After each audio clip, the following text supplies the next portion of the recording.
이 위기 순간에 다윗은 이 위기를 어떻게 극복했는지 한번 말씀을 통해 살펴보기를 원합니다. 우리는 인생을 살면서 개인의 삶 가운데 위기를 경험하게 됩니다. 또 지금은 우리 조국인 대한민국과 온 세계가 우한 팬데믹이라는 엄청난 전염병으로 지금 위기를 경험하고 있습니다. 우리가 이런 위기를 어떻게 극복할 수 있겠습니까? 우리의 시각을 조금만 바꾼다면 이 위기는 우리를 향하신 하나님의 뜻을 발견하고 우리가 구원을 경험하고 또 열방의 구원을 선포할 수 있는 절호의 기회가 된다는 것은 우리는 알 수가 있습니다. 그래서 오늘 이 하나님의 말씀을 통해 다윗이 어떻게 삶의 위기를 극복했는지 이 시편 143편 말씀을 통해서 우리가 지금 당면한 개인적인 위기, 국가적인 위기, 온 세계 위기를 어떻게 극복할 수 있는지 말씀을 통해 살펴보도록 하겠습니다. 첫 번째, 다윗은 절대절명의 위기 순간에 사람에게 도움을 청하지 않았습니다. 하나님께 도움을 청했습니다. 시편 143편 1절을 보니까 여호와여 내 기도를 들으시며 내 간구에 귀를 기울이시고 주의 진실과 의로 내게 응답하소서. 지금 압살롬의 반란군이 언제라도 쳐들어와서 자기의 생명을 빼앗을 수 있는 이런 상황 가운데서 그는 다른 나라의 용병을 구하지 않고 하나님의 얼굴을 구했습니다. 여러분, 용병이 뭔지 아시죠? 옛날에 싸움을 할 때 한 나라가 쳐들어오면 자기 나라의 군사력은 도무지 적들의 군사력을 이길 수 없을 때 이웃 나라의 군사들을 돈을 주고 사게 됩니다. 그들이 용병입니다. 사실 용병은 눈에 보이지 않습니까? 많은 군대들이 다윗을 지키기 위해서 돈을 주고 사서 그들이 도와주면 그 용병은 눈으로 볼 수 있고 만질 수 있는 실체죠. 그러나 하나님은 보이지 않습니다. 하나님은 만질 수가 없어요. 다윗의 믿음이 바로 이런 위기의 순간에 나타난 것입니다. 다윗은 손으로 만질 수 있고 볼 수 있는 그 용병 사람의 힘을 의지하기보다는 보이지 않고 만질 수 없었지만 다윗의 삶 가운데 언제나 함께 하셨고 실체였던 그 하나님을 의지하신 것입니다. 자, 여러분, 우리 삶 가운데 언제든지 위기가 올 수 있습니다. 우리는 위기를 경험했고 또 지금도 위기를 경험할 수 있고 앞으로도 경험할 수 있습니다. 그러한 때 여러분의 믿음은 무엇입니까? 여러분은 어디에다가 시선을 돌리며 누구를 의지하냐 이거죠. 그것이 여러분의 믿음이고 저의 믿음입니다. 이 삶의 위기가 우리에게 기회가 되고 이 위기를 통해 하나님을 더 깊이 알고 그래서 우리의 구원을 이루고 또한 우리의 구원을 통해 이웃의 구원을 이루기 위해서는 반드시 다윗처럼 삶의 위기가 찾아왔을 때 사람을 바라보지 않고 사람에게 도움을 구하지 않고 하나님의 도우심을 구해야 합니다. 그리고 또 다윗은 이 삶의 위기가 찾아왔을 때 그 사건을 통해 자기의 허물과 죄를 보게 됩니다. 시편 143편 2절에 이렇게 기록하고 있습니다. 주의 종에게 심판을 행치 마소서. 주의 목전에는 의로운 인생은 하나도 없습니다. 다윗은 하나님, 주님 보시기에 의로운 사람은 한 사람도 없습니다. 이 말은 뭐죠? 주님, 나도 죄인입니다. 자신의 허물과 죄를 고백한 것입니다. 주님, 나는 죄인입니다. 다윗은 이 사건을 통해서 그의 과거에 자신의 뿌렸던 죄의 씨앗을 기억했을 것입니다. 어떤 일이 있었습니까? 다윗이 젊었을 때 다윗이 밧세바의 사건으로 하나님 앞에 범죄한 사실을 우리는 알고 있습니다. 그때 나단 선지자가 와서 이렇게 다윗에게 말했죠. 사무엘하 12장 10절 말씀입니다. 하나님께서 나단 선지자를 통해 다윗과 다윗의 가정에 선포하신 말씀입니다. 사무엘하 12장 10절. 이제 내가, 즉 다윗이죠, 내가 나를 업신여기고 하나님을 업신여기고 햇사람 우리아의 철을 빼앗아 내 철을 삼았은즉 칼이 내 집에 다윗 너의 집에 영영이 떠나지 아니하리라 라고 하나님이 선포하셨습니다. 그의 죄의 씨앗이 뿌려지고 난 다음에 그 열매가 뭔가 하면 너희 가정에 칼이 떠나지 않을 것이다. 그리고 일어난 수많은 사건이 있는데 그 가운데 어떤 일이 있었습니까? 다윗의 맏아들 암논이라는 사람이 그의 이복 여동생인 다말을 연애합니다. 그리고 교묘하게 자기 집에 끌어들여서 강간을 하고는 멜시암에 쫓아내버립니다. 근데 그 다말이 누구였습니까? 압살롬의 여동생이었습니다. 압살롬은 그때 암논에 대한 원한을 품고 칼을 갈고 있다가 기회가 오자 그를 살해해버립니다. 그리고 도망을 가게 되죠. 그를 말미암아 다윗의 마음에 엄청난 상처가 생기게 됩니다. 압살롬은 자기가 아버지 앞에 미움을 받고 신뢰를 잃어버린 것을 알게 됐죠. 그래서 자연적으로는 아버지의 대를 이어서 이스라엘 왕이 될 수가 없습니다. 그래서 어떻게 했습니까? 나중에 아버지를 대적하는 세력들과 야합해가지고 아버지를 향하여 반란을 일으키게 됩니다. 바로 그 사건 가운데 기록된 시편이 시편 143편입니다. 이런 일이 일어났을 때 다윗은 다른 사람에게 책임을 지운 것이 아니라 자기의 죄와 허물을 깨닫고 하나님 앞에 하나님 나는 죄인입니다라고 고백한 것입니다.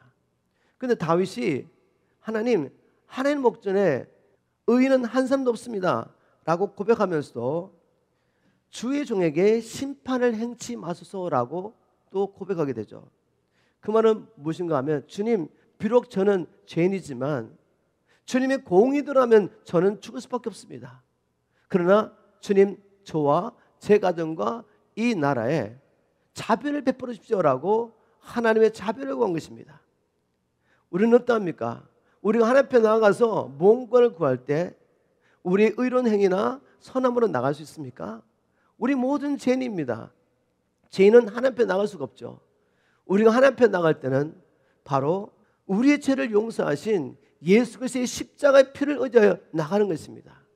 그렇기 때문에 우리가 담대히 나가야 되고 그러나 겸손하게 하나님 내가 무슨 자격에서 구하는 것이 아니라 하나님 나는 죄인입니다. 그러나 내가 예수의 피를 통해 용서를 받았고 아버지 앞에 나갈 수 있게 됐습니다. 하나님 주님의 이름의 영광을 위해서라도 우리를 구원해 주십시오 라고 기도하게 되는 것입니다. 이처럼 다윗은 그 위기 순간에 그 책임을 다른 사람에게 넘기지 않고 자기의 허물과 죄를 보면서 하나님 앞에 자비를 구하며 나아가게 됩니다. 또 다윗은 이 위기 때 원수들로 인하여 자신의 마음이 얼마나 참담하게 되는지 하나님 앞에 자기 심정을 솔직하게 고백합니다. 시편 143편 3절 4절 말씀을 쉬운 말 성경으로 제가 한번 읽어보겠습니다. 시편 143편 3절 4절 대적들이 나를 너무나 괴롭힙니다. 저들은 아예 내 생명을 땅에 내동댕이 쳐서 깜깜한 감옥에 처박았습니다. 그리하여 이 몸은 아주 오래전에 죽은 자 같은 신세가 되고 말았습니다. 그러므로 내 영혼은 만신창이가 되어 모든 소망을 잃고 아주 깊은 절망에 빠져 끙끙 앓고 있습니다. 여러분 너무 적나라하게 자기 심정을 표현했죠. 우리 가운데 영적인 슈퍼맨은 아무도 없습니다. 다윗 같은 믿음의 거장도 위기가 찾아왔을 때 그 위기 가운데 내 영혼이 만신창이 되어 아무 소망 없이 나는 절망 가운데 빠져 끙끙 앓고 있다고 주님 앞에 고백했습니다.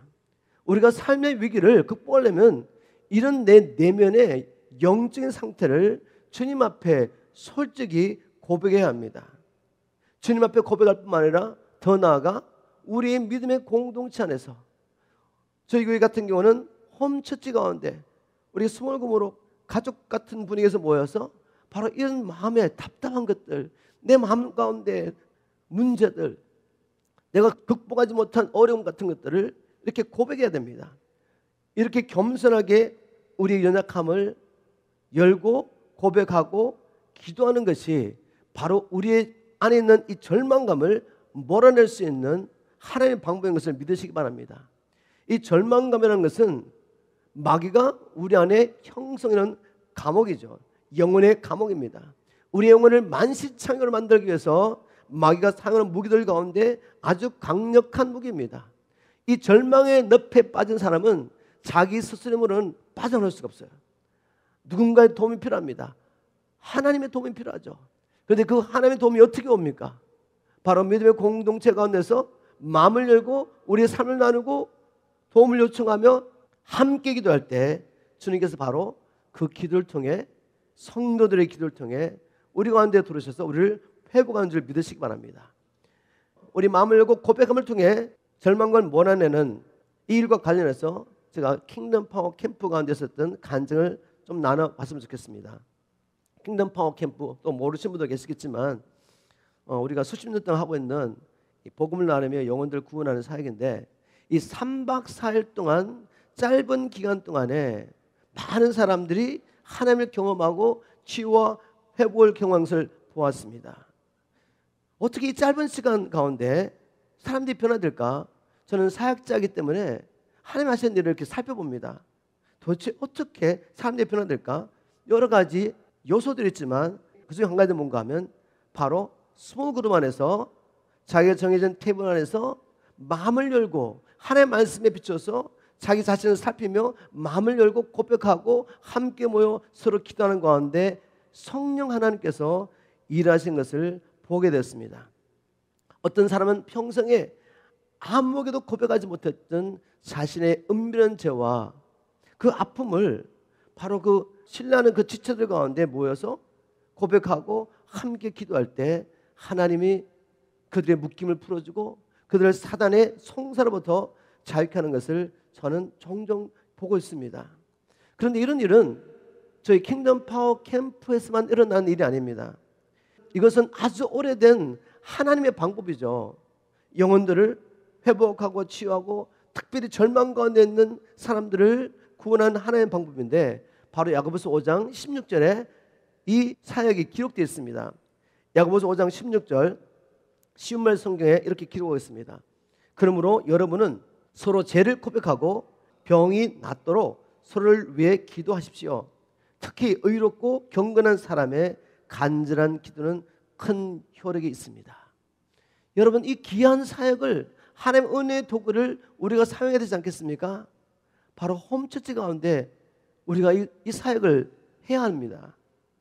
홈처치로 모였을 때 우리가 마음을 열고 우리 연약함과 지금의 문제들을 나누면서 함께 기도할 때 우리의 모임 가운데 이것은 보편적으로 일어날 일이 되어야 하는 것입니다.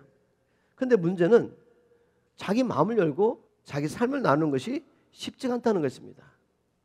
우리가 그렇게 하도록 하기 위해서 교재도 준비하고 질문도 던지지만 많은 경우에 사람들은 그냥 사람들이 듣고 싶은 이야기, 그리고 성경적인 정답만 하고 자기의 실제적인 문제와 마음은 나누지 않고 지나갈 때가 많다는 것입니다. 그 이유는 몇 가지가 있죠. 왜냐하면 사람들은 자기의 연약함을 사람들에게 보이기를 원치 않습니다. 좋은 모습만 보여주고 싶은 거죠. 이것은 우리 안에 있는, 우리 모두에게 있는 욕구입니다. 사람들에게 인정과 칭찬을 받고 싶은 욕구입니다. 또 어떤 문제가 있냐면, 내 문제를 고백한다고 이 문제가 해결될까라는 생각이죠. 괜히 이거 오픈했다가 내 상처만 받지, 이런 생각입니다. 물론 이런 일이 없지 않습니다. 성경에도 이런 일이 기록되어 있으니까요. 여러분, 욥과 욥의 친구들 아시죠? 욥이 하루아침에 모든 재산을 잃어버리고 자기 자녀들 잃어버리고 몸까지 만신창이 돼가지고 죄 가운데 앉아있을 때 친구들이 찾아옵니다. 친구들이 찾아와서 함께 슬퍼하는 듯 하더니 이제 막 말을 하기 시작하는데 어떤 얘기 막 하죠? 자기가 알고 있는 제한된 성경 지식을 가지고, 야, 네가 이렇게 어려움을 당한 것은 이렇게 네가 죄를 짓기 때문에 그런 거야. 그러면서 자기로서는 성경 말씀을 가지고 욥을 도와준다고 말을 하는데, 결과적으로는 욥을 판단하고 정죄하고, 그래서 욥에게 위로가 되는 것이 아니라 오히려 욥이 큰 상처를 받게 됩니다. 어떤 상담자죠? 상처를 치유하는 상담자가 아니고 상처를 주는 상담자가 된 것입니다. 이런 일이 왜 우리 가운데 없겠습니까? 있을 수 있습니다. 그래서 제가 킹덤 파워 캠프를 할 때 특별히 스몰그룹을 만나서 인도하는 우리 리더들에게 이렇게 이야기합니다. 또 홈처치 리더들에게도 종종 이렇게 말하죠. 여러분, 그 시간은 성도들의 이야기를 덜어주는 시간입니다. 절대로 정답을 말하지 마십시오. 성경을 가르치러 가지 마십시오. 그 사람이 혹시 성경을 잘못 오해하는 것 같더라도 거기서는 그냥 덜어주세요. 덜어주시는 사역을 하라고 말씀드립니다. 왜냐하면 많은 경우에 사람들은 한 번도 자기 속에 있는 이야기를 해본 적이 없어요. 그걸 덮어놓고 눌러놓고 있는 거죠. 아픔이 있고 고통이 있고 문제가 있는데 그걸 말을 못하고 있어요. 그러면 그걸 따라 생각하지 않겠습니까? 그리고 마귀가 돌아서 그 사람을 그렇게 괴롭히는 거죠. 그런데 어떤 공간 안에서 이제까지 한 번도 내가 고백하지 못했던 엄밀한 죄와 내 문제를 오픈을 하고 나누는데 아무도 그걸 가지고 정죄하는 사람이 없어요. 그걸 들어주고 있는 것입니다. 그 들음만 줘도 그 사람은 회복되기 시작합니다. 그리고 그 문제를 가지고 함께 우리가 정말 주님의 사랑으로 기도할 때 우리 성령이 역사하지 않겠습니까? 저는 또 이렇게 부탁합니다. 어떤 사람의 문제를, 자기의 문제를 나눴을 때 만일 내 삶 가운데 그런 일이 있었고 나의 간증을 통해서 내가 거기서 회복된 간증을 통해 그 사람을 도와줄 수 없다면 그냥 말하지 말고 기도만 해 주십시오.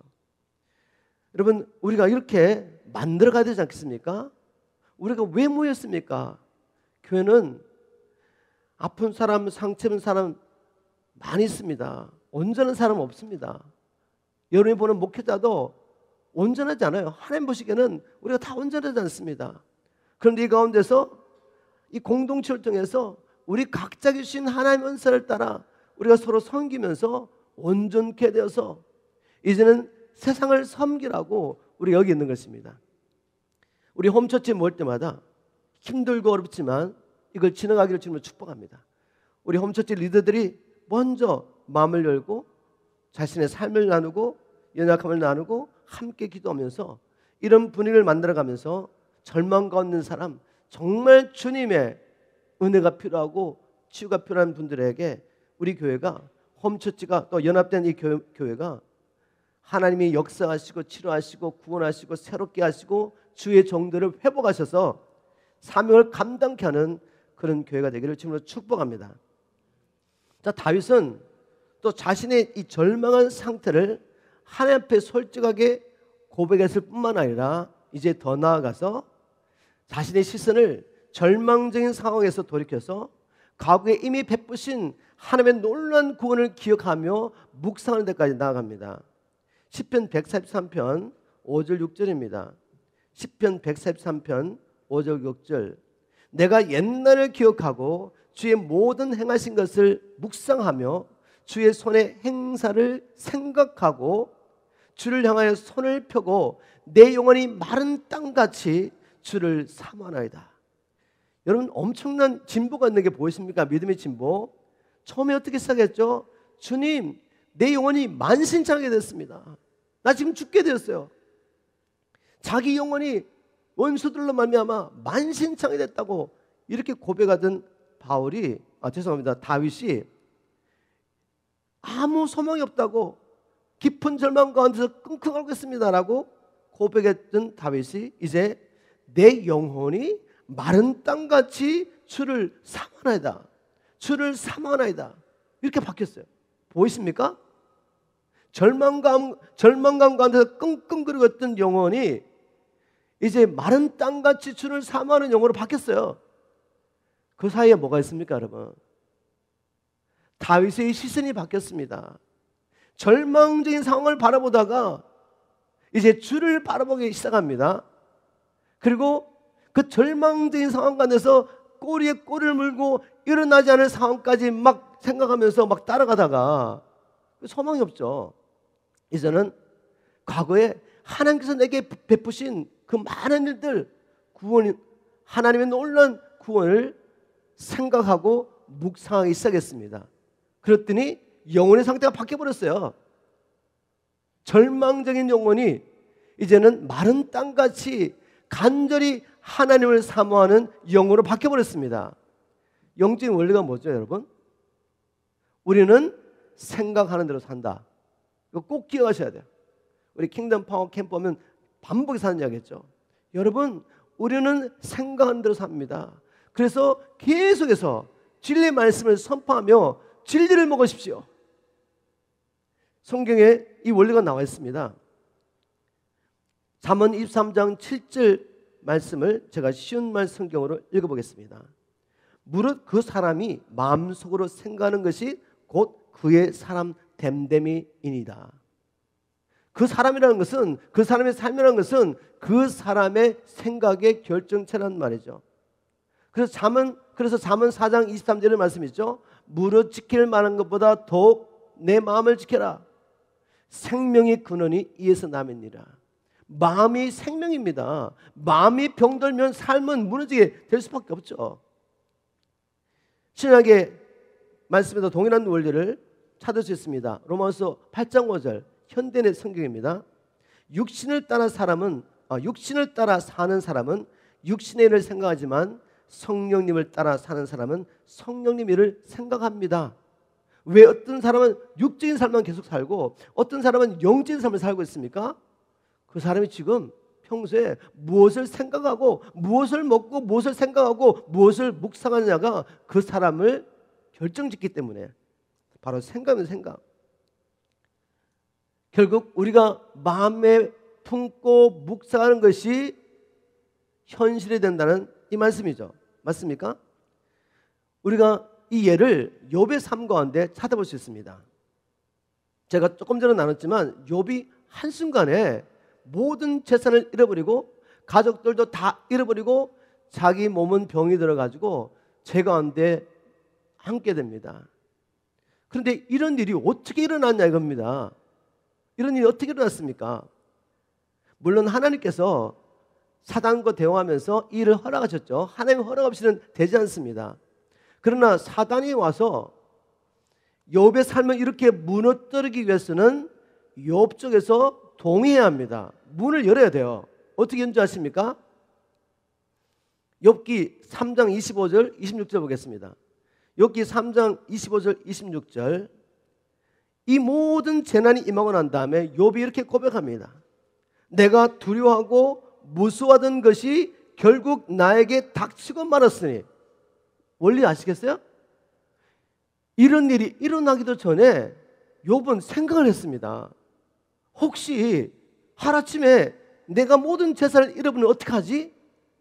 혹시 하루아침에 내가 내 모든 자녀를 잃어버리면 어떡하지? 내 몸이 다 무너지면 어떡하지? 이걸 자꾸 생각하다 보니까 무엇이 찾아옵니까? 두려움이 찾아와요. 막 무섭습니다. 마귀가 던져준 생각에 사로잡혀가지고 그 생각이 그를 두려움과 무서움으로 완전 얽어맨 거죠. 그 묵상하던 것이 어느 날 현실이 됐습니다. 평안도 없고 안식도 없이 나에게 남은 것은 오직 고난뿐입니다. 여러분 지금 무슨 생각하고 계십니까? 상황이 아무리 절망스럽다 할지라도 그 상황을 보면서 일어나지도 않을 일들을 추측하면서 생각하고 묵상하지 마세요. 그건 마귀가 여러분들의 삶을 무너뜨리려고 지금 넣어준 생각입니다. 하나님을 바라보십시오. 하나님의 계획을 생각하십시오. 여러분과 여러분 가정과 이 교회를 향한 또 나를 향한 하나님의 계획을 생각하십시오. 그걸 묵상하시고 하나님을 간절히 사모하며 주님의 계획대로 우리 가운데 일하십시오. 다른 땅이 비를 사모하듯이 그렇게 하나님을 사모하셔야 됩니다. 왠지 아시죠? 절망감에서 빠져나오지 않으면 결국은 마귀가 우리 삶 가운데 들어와서 모든 것을 무너뜨리기 때문에 그렇습니다. 절망에 빠진 사람이 내게는 이제 아무런 소망이 없다는 사람, 그 사람의 삶 가운데 생산적이고 건설적인 일을 우리 기대할 수 있겠습니까? 없습니다. 왜냐하면 생명의 근원이 마음에 있기 때문입니다. 이제 다시 한번 다윗이 어떻게 이 깊은 절망감에서 빠져나오는지 말씀 한번 정리해 보겠습니다. 다윗은 자신의 절망된 상태를 하나님께 정직하게 고백한 후에 자기 시선을 절망된 상황에서 하나님께로 맞춥니다.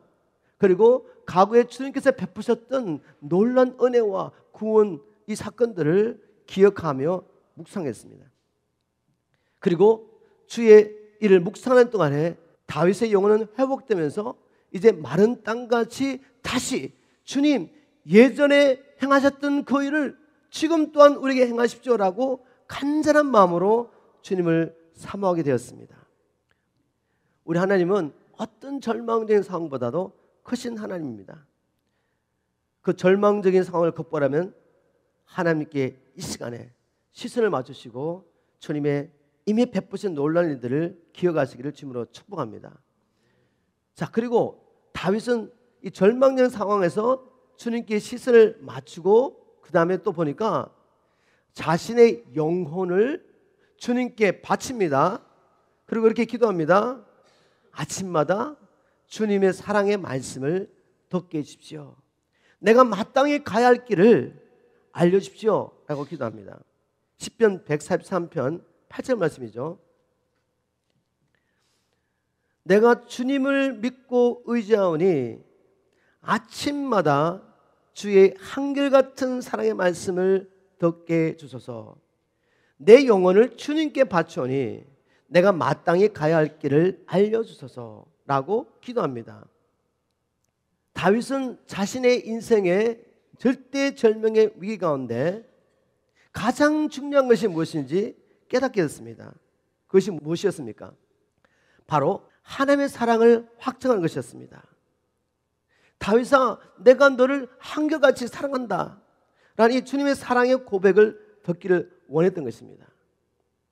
여러분 경험해 보셨는지 모르겠지만 절망적인 상황 가운데서 우리의 영혼을 소생케 하는 것은 다른 것이 아니라 하나님의 사랑의 말씀인 줄 믿으시기 바랍니다. 아들아, 내가 너를 사랑한다는 이 주님의 음성, 이것이 우리의 영혼을 소생케 하는 것입니다. 여러분 믿으십니까? 제 간증을 나누면 제일 빠를 것 같습니다.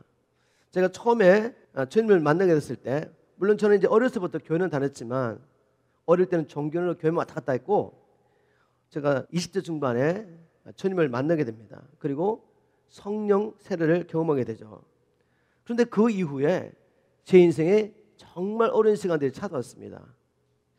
우리 킹덤 파워 캠프 오면 헬렌 사모가 종종 제가 군대 갔을 때 영창에 갔냐까지 하면서 막 간증하는데, 군대 있을 때 정말 제가 어려운 일을 많이 당했거든요.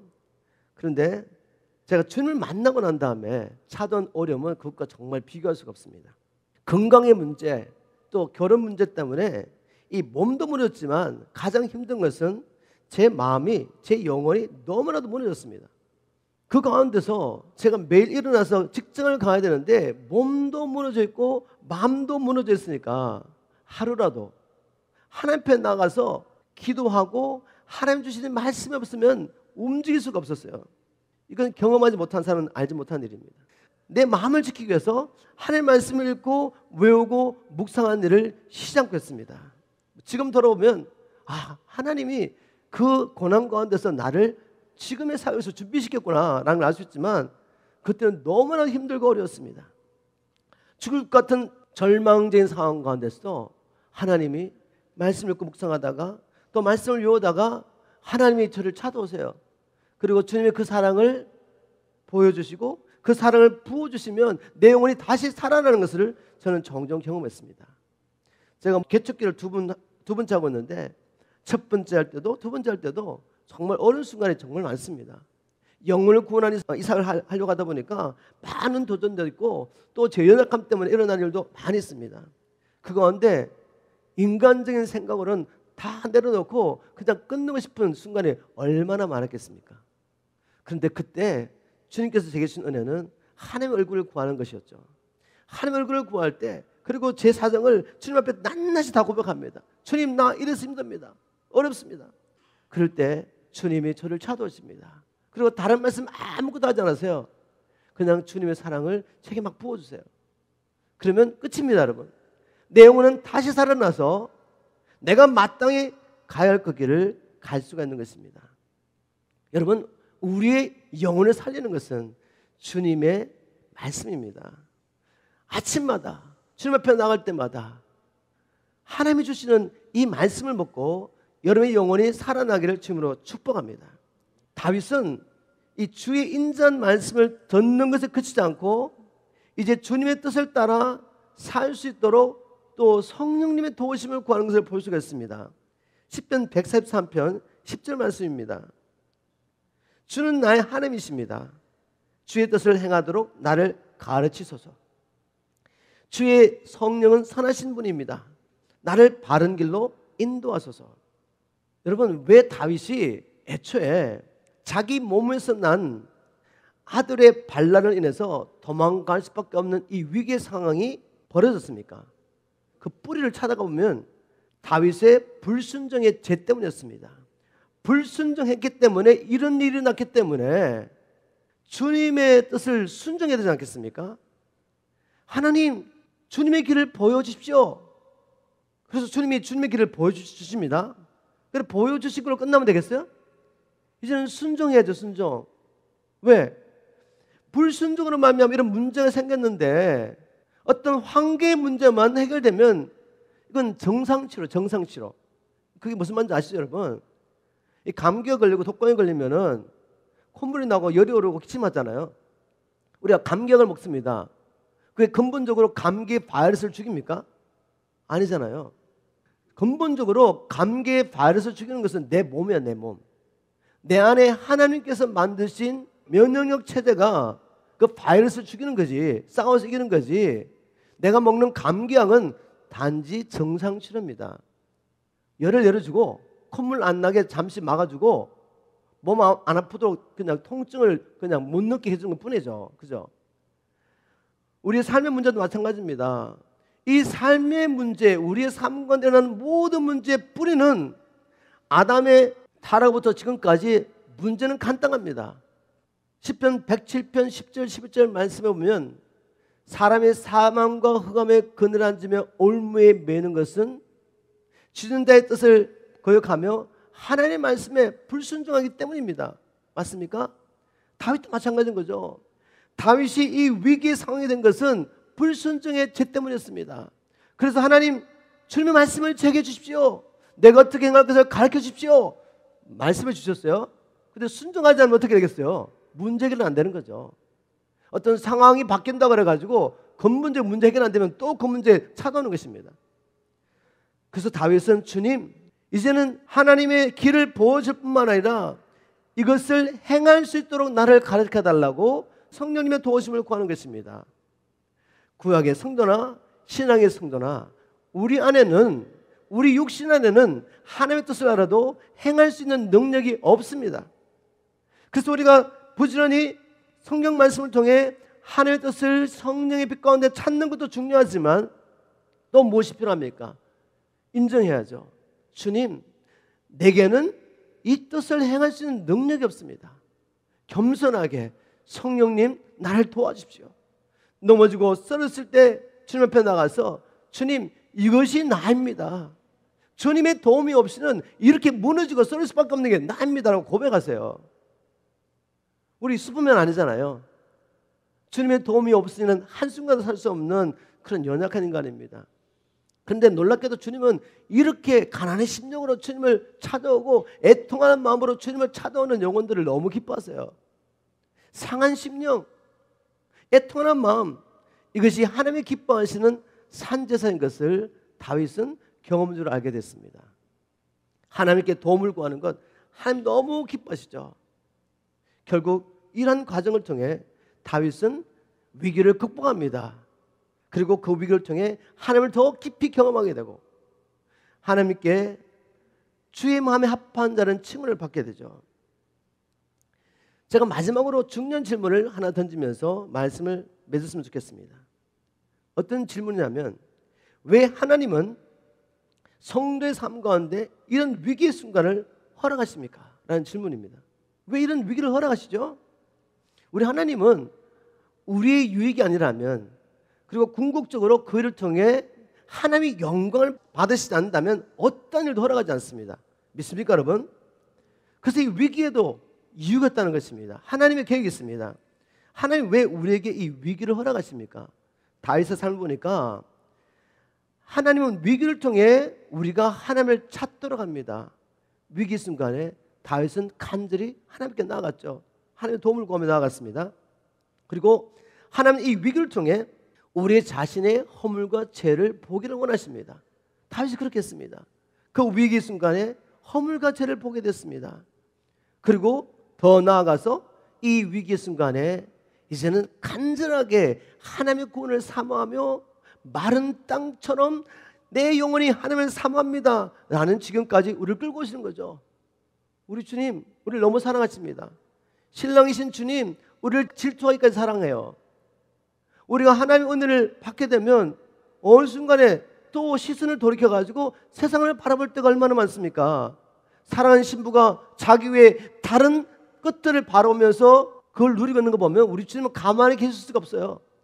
다시 우리의 시선을 주님께 맞추게 하고 간절히 주님만을 사모하는 신부가 되게 하기 위해서 하나님 이 위기를 사용하십니다. 그리고 무엇보다도 이 위기를 통해 순종을 배우게 합니다. 우리 예수님조차도 고난을 통해 순종을 배웠다고 기록하고 있죠. 히브리서에. 순종은 그냥 배울 수 없어요. 고난 당한 것이 내게 유익이라.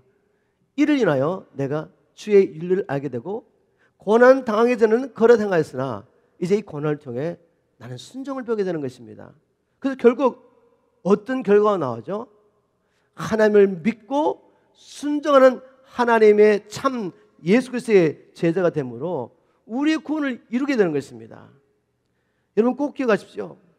하나님의 관심사는 이 세상에서 여러분이 만사형통한 게 아니에요.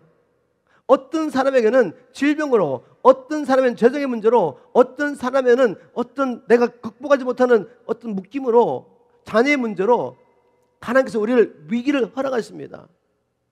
왜요? 하나님의 관심사는 우리의 구원이기 때문입니다. 하나님은 우리의 구원을 원하십니다. 영원히 우리와 함께 사시기를 원하십니다. 바로 이 열망을 이루시기 위해서 하나님은 종종 삶의 위기라는 도구를 통해서 우리를 찾으십니다. 그러므로 우리가 우리의 삶과 일어나는 모든 일들, 특별히 위기를 하나님의 구원 계획이라는 시각으로 보기 시작하면 이 위기가 결국 뭐죠? 축복입니다. 축복. 우리 개인적으로 그리고 특별히 우리 조국인 대한민국 지금 온 열방의 위기 가운데 있습니다. 여러분 이 위기를 어떤 시각으로 바라보십니까? 하나님의 구원 계획이라는 시각을 통해 보면 지금은 우리의 구원의 때요, 우리가 기도하는 이웃의 구원의 때요, 온 열방에 복음의 문을 열줄 수 있는 구원의 때인 것을 알 수가 있습니다. 이 복음을 전해야 되지 않겠습니까? 이제는 정말 우리가 무엇을 믿고 우리가 무엇을 구하고 있는지, 우리가 어떤 큰 사랑을 받았는지 삶을 통해 보여줄 때입니다. 저와 여러분이 이 위기 때 하나님의 쓰시는 귀한 도가 되기를 주님으로 축복합니다. 또 우리로서는 주님을 아는 일에 더 깊이 살아가고 우리의 구원을 이루어가는 좋은 기가 되기를 주님으로 축복합니다.